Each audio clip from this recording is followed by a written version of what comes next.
Miarabantsika rehetra dia manonona ny fiadanan'i Jesosy Kristy mamirapiratra eo amin'ny vonahany.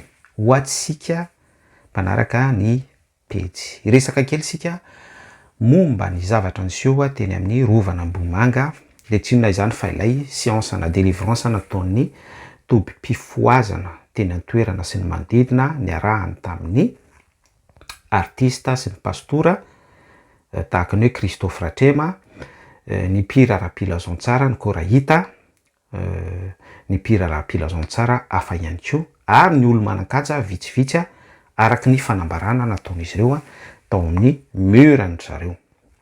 Ety am-piandohana dia tiako ny manamarika amintsika fa tsy tao amin'ny rovana Ambohimanga mivantana no nisian'ny hetsika fa teo amin'ireo toby anankitelo fanasinana manodidina dia ny tobina Ambatondradama, ny tobiny Mangabe ary ny tobina Kazo Malaza. Ireo toerana telo fanasinana ireo no nianian'ny reto sampam-pifoazana ireto niaraka tamin'ny artista sy pastora vitsivitsy ary olo-manan-kaja nanaovan'ny séance na délivrance dia niteraka réaction be inihetsika iny. Ny olon-tsotra tety amin'ny Facebook na tsy tety amin'ny Facebook dia tsy vitsy no niteny ratsy, tsy vitsy no ny rabese nanompa sy ny ohatran'izany. Ary na ny olo-mpanjakana tao andapa ihany koa ary ny ministry ny kolotsaina sy ny serasera dia nanao ny réaction ihany koa izy, nandefa communiqué ary nampatsiahy ny olo-pirenena tamin'ny alalan'ny communiqué fa hoe Madagasikara dia état laïque araky ny sata république hoe laïcité de l'état, dia nanao communiqué izy ireo ihany koa mifandraika amin'izay hoe laïcité de l'état izay.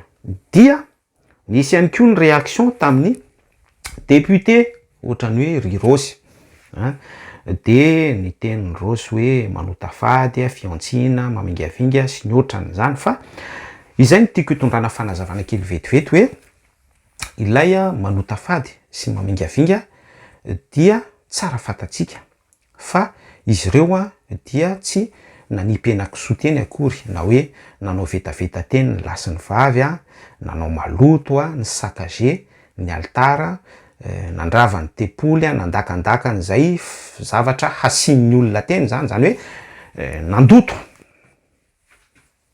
Zay mantsy le hoe manota fady.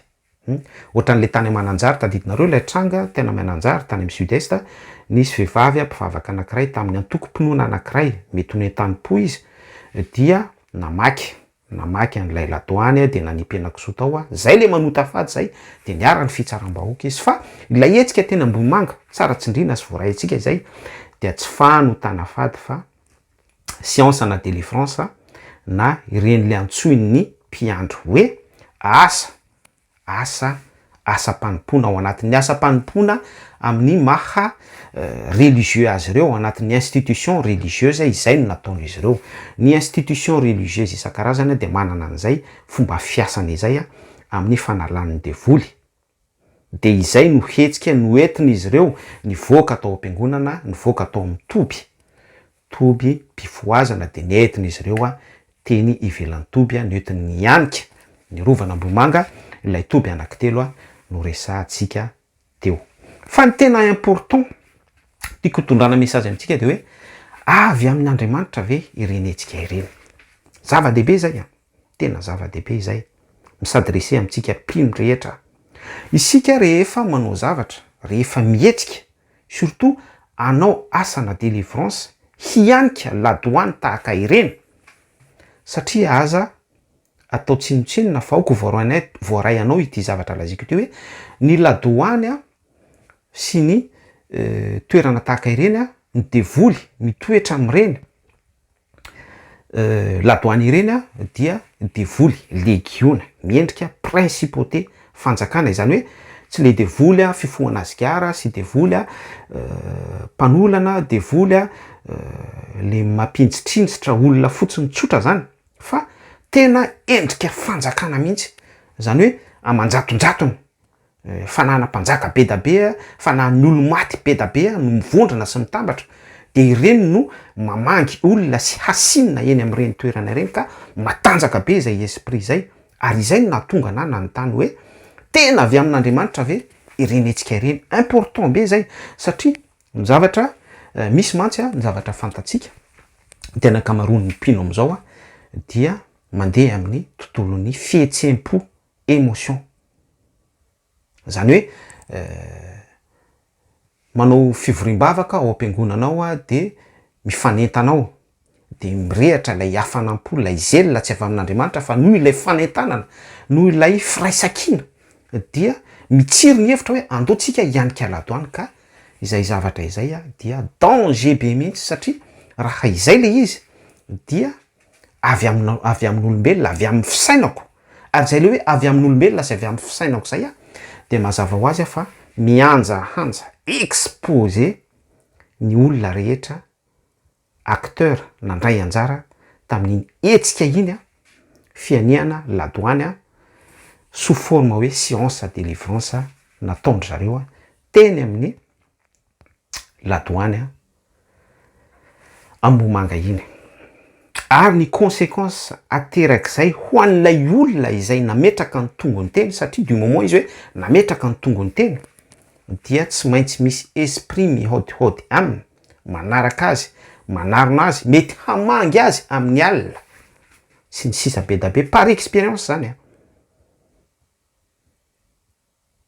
hanaradia azy ireo am'izay alehany ho any amin'ny tokantranony any, ho any amin'ny ankohonany any de iny esprit iny manao tache d'huile ao amin'ny tokantranony sy ny fiainana dia mety hanimba ny tsiraray zay nandray anjara tamin'ny hetsika teny. Averiko ihany fa matanjaka be ny demony ny devoly am'ireny faritra ireny.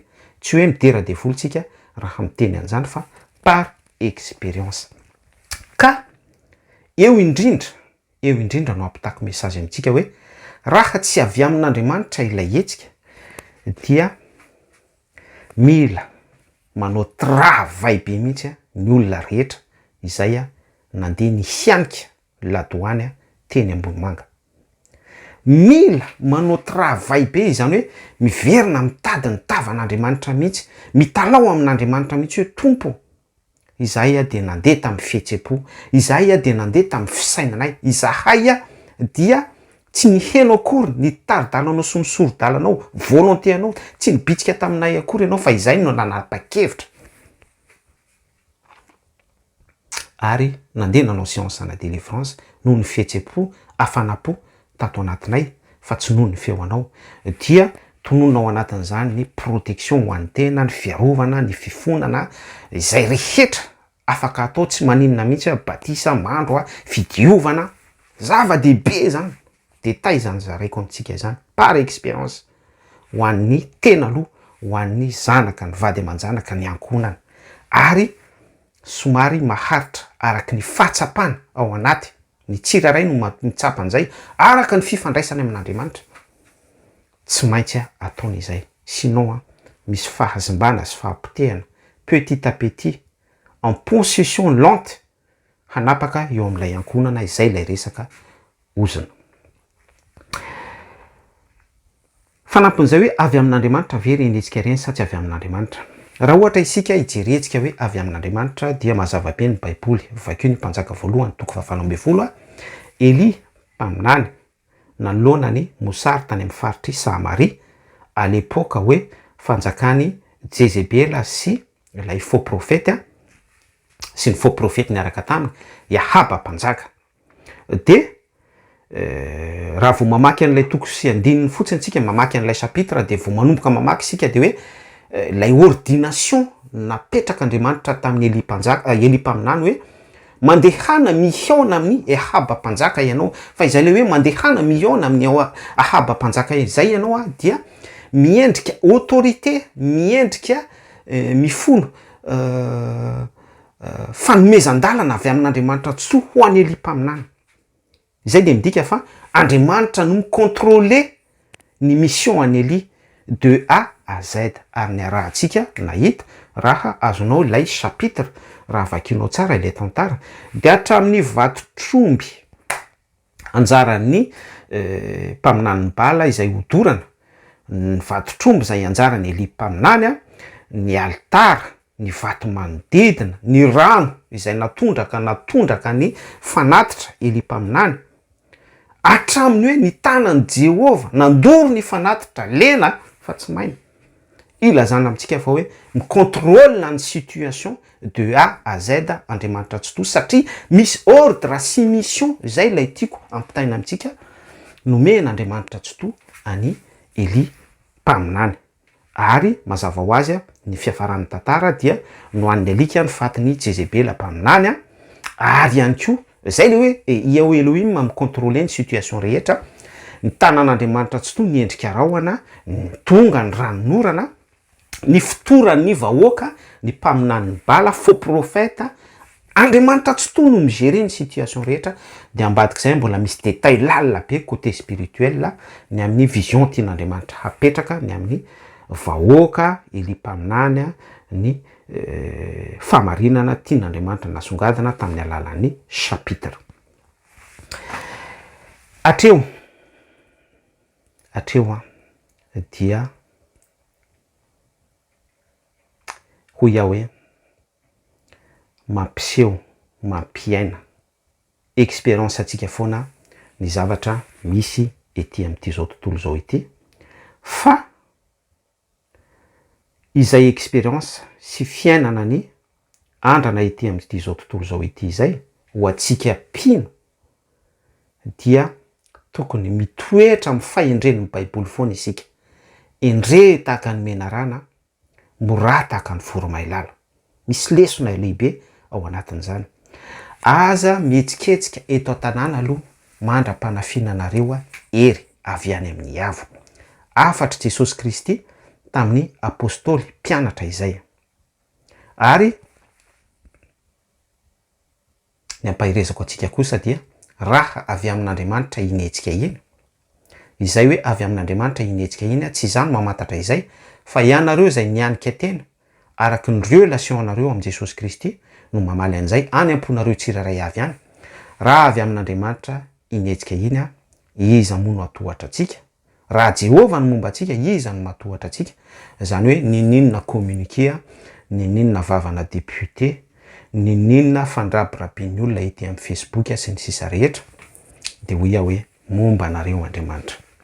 Fa raha tsy avy amin'Andriamanitra dia arak'ilay efa sosokevitra nambarako teo amin'ny maha-pirahalahy sy mpianadahantsika eo amin'ny tompo dia manomboka izao ianao dia manaova travail aza mitsanina fotsiny amin'ny fiatanam-po navitany inetsika iny izay nandehananao tamin'ny fihetseham-po sy fiatanam-po, fa manaova ianao travail manatona Jesosy Kristy, tena proclamer ny fahefana sy ny autorité an Jesosy Kristy mba tsy ahafahan'ny démonia manapaka sy manao zavatra eo amin'ny fiainanao.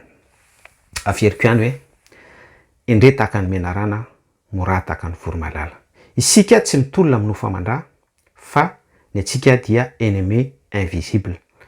Inversan'izay kosa ny an'ny Satana sy ny mpanaradia azy, ireo mpiorakoraka be da be, hitatsika mpandrapiraby sy mpanompa sy ny ohatran'izany manoloana ny asa izay ataontsika, izay ampahirezako atsika, avy amin'Andriamanitra mazava ho azy, tsy avy amin'Andriamanitra arak'ilay efa fanazavana no entiko teo hoe inona ny tokony atao mifandraika amin'izay, dia